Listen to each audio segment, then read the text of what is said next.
और परिवार की तरफ से पहले ये भी कहा गया था कि निवेदन किया गया था कि बहुत कोई भीड़ ना लगाई जाए, और ये शायद प्रधानमंत्री की तरफ से भी निर्देश थे कि ख़ास तौर पर उनकी पार्टी के कोई बहुत ज़्यादा लोग वहाँ पर ना पहुँचें। आप समझ सकते हैं कि चूँकि मामला सीधे प्रधानमंत्री से जुड़ा था तो वहाँ पर भीड़ लगते बिल्कुल देर नहीं लगती, लेकिन शायद इस बात के स्पष्ट निर्देश थे कि ऐसा कुछ ना हो। बड़ी सादगी के साथ जो है सब कुछ अभी तक आपने होता हुआ देखा है, और ये गाड़ियाँ जो हैं शायद वहाँ पर पहुँच चुकी हैं शमशान भूमि पर।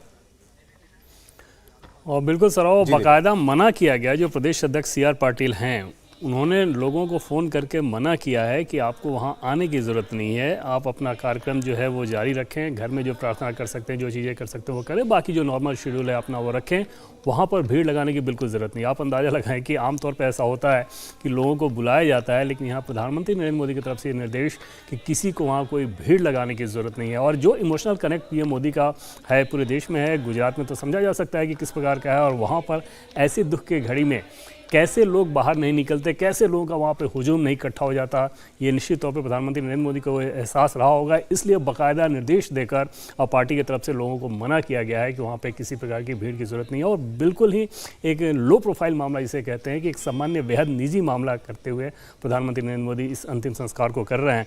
और जैसा कि सौरभ, बार बार हम लोग इस बात को लेकर चर्चा कर रहे हैं कि महज कुछ घंटे बाद अभी वो दायित्व का निर्वाह कर रहे हैं एक बेटे का, और कुछ घंटे बाद 11 बजे के लगभग वो प्रधानमंत्री के तौर पे जो डेवलपमेंट प्रोजेक्ट्स हैं, रेलवे के डेवलपमेंट प्रोजेक्ट्स वेस्ट बंगाल में, उनको लेके उनका कार्यक्रम करेंगे, और फिर उसके 3 घंटे बाद गंगा को लेके कार्यक्रम करेंगे। तो अंदाज़ा लगाया जा सकता है कि जिस प्रकार का वो संदेश दे रहे हैं, खुद भी कैसे वो इम्प्लीमेंट कर रहे हैं कि जो कर्मयोगी की बात बार बार वो कहते हैं अपने आप को, वो दिख भी रहा है। और अपनी माँ से वो हमेशा से इस बात को कहते रहे हैं कि सबसे ज़्यादा सीख जो उन्होंने ली वो इस चीज़ की ली कि हमेशा कर्म करते रहना है, और दूसरी चीज़ कि धैर्य बहुत रखना है। जैसे उनकी माँ का जो जीवन बचपन में गुजरा या फिर शादी के बाद यहाँ पे जो गुजरा, उसमें अभाव निश्चित तौर पे बहुत ज़्यादा था, जिम्मेदारियाँ बहुत ज़्यादा थी, आर्थिक मजबूती थी नहीं, उसमें भी पेशेंस को बनाए रखना ये सबसे बड़ा एक की फैक्टर कहा जा सकता है किसी भी व्यक्तित्व को गढ़ने में। और प्रधानमंत्री नरेंद्र मोदी का ये कहना है कि वो अपनी माँ से उन्होंने इन सारी चीज़ों को सीखा, कि बचपन से देखा। उनकी माँ हर एक काम खुद ही करती थी, और परिवार में जो बाकी बच्चे थे उनको किसी काम में इन्वॉल्व नहीं करती थी, लेकिन ये लोग खुद जब अपनी माँ को देखते थे कि इस प्रकार से वो मेहनत कर रही हैं, तो वो इन सारे कामों में इन्वॉल्व करके किसी न किसी रूप में अपनी माँ की मदद करने की कोशिश करते थे। और वहाँ पर कुछ पैसों को जुगाड़ करने के लिए कुछ अतिरिक्त पैसे किसी प्रकार से आ जाए, क्योंकि परिवार की जिम्मेदारियाँ बहुत थी, तो उस कंडीशन में वो दूसरे के घर का बर्तन भी साफ़ कर देती थी। और बावजूद इसके अपने बच्चों को सही संस्कार देना और बार बार इस बात को बताना कि आपको जीवन कैसे जीना है, कैसे दूसरों की मदद करनी है, कैसे कोई भी गलत काम नहीं करना है। जैसे एक बार जो बद्रीनाथ गई थी, बद्रीनाथ से केदारनाथ जाने के क्रम में मौसम बहुत ख़राब हुआ था सौरभ, और उसमें तब नरेंद्र मोदी संगठन का काम कर रहे थे, बीजेपी संगठन का, उत्तराखंड में उनका प्रवास भी होता था, कुछ लोग उनको जानने वाले थे, वो सारे लोग उनकी माँ के पास ये पूछते हुए पहुँचे कि आप नरेंद्र मोदी की माँ हैं। और तब वहाँ से लौट के वो जब आई गुजरात, और मोदी जब उनसे मिले थे, तब उन्होंने ये कहा था कि मुझे ऐसा लगता है कि तुम कुछ अच्छा काम कर रहे हो, तभी लोग तुम्हें जानने लगे हैं। तो इस प्रकार की भावना अगर आप अपने बच्चे में दें, और वो बच्चा जब आगे बढ़े और देश का, राज्य का मुख्यमंत्री बने, देश का प्रधानमंत्री बने, तो समझा जा सकता है कि उनकी भी कार्यशैली जो है उस पर सबसे गहरी छाप किसकी हो सकती है। जी, निर्णय भी हमारे साथ बने हुए हैं अहमदाबाद से।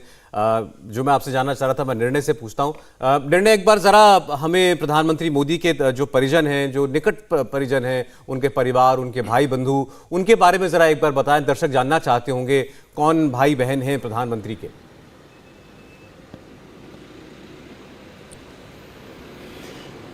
देखिए सौरभ, यही खासियत है उनके परिवार की कि इतने साल हो गए उनको प्रशासनिक संचालन करते हुए, करीब 20 साल से ज़्यादा, लेकिन उनकी फैमिली को आज भी बहुत कम लोग जानते होंगे उनकी फैमिली के बारे में।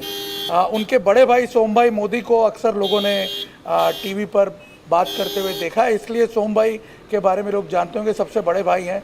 इनफैक्ट आपको बता दें कि ये गुजरात सरकार के स्वास्थ्य विभाग में काम किया करते थे, और वहाँ से रिटायर हुए और अब अपना एक सोशल वर्क का कार्य करते हैं ये, और बहुत ही सामान्य जीवन जीते हैं। रानीप में, जहाँ ये रानीप इलाके में रहते हैं, उस इलाके में जहाँ प्रधानमंत्री नरेंद्र मोदी वोट डालने जाते हैं। इनफैक्ट प्रधानमंत्री का जो रजिस्टर्ड एड्रेस है आज भी सोम भाई मोदी के घर का ही है, बहुत सामान्य जीवन जीते हैं। और इनके बेटे हैं संजय मोदी।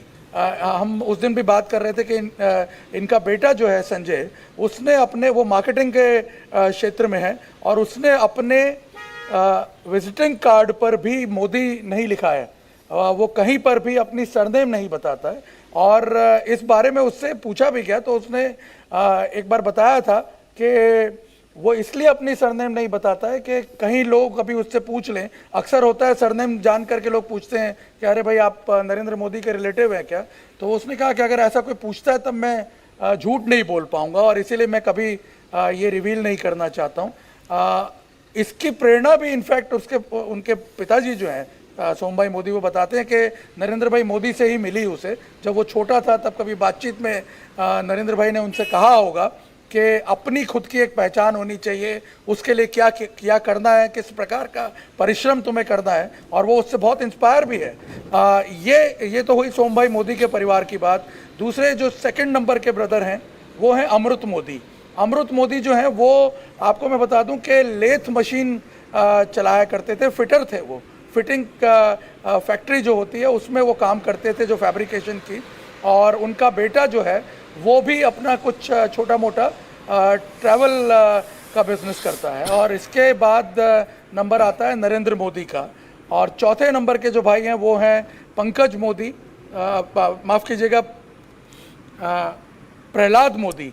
और प्रहलाद मोदी जो हैं वो राशन की दुकान चलाया करते थे। और देखिए, ये सबसे बड़ी बात आपको मैं बताऊं इस परिवार के बारे में कि प्रहलाद मोदी राशन की दुकान चलाते थे, अभी भी चलाते हैं इनफैक्ट। और उनके अब दूसरे भी कुछ छोटे मोटे जो बिजनेस हैं वो शुरू किए हैं उन्होंने। लेकिन वो राशन के जो ओनर्स एसोसिएशन है, जो ये उनकी जो बॉडी होती है, उसके वो इंडिया टीवी हर वक्त हर जगह डाउनलोड करने के लिए सर्च करें India TV news Google play store या ऐप स्टोर पर।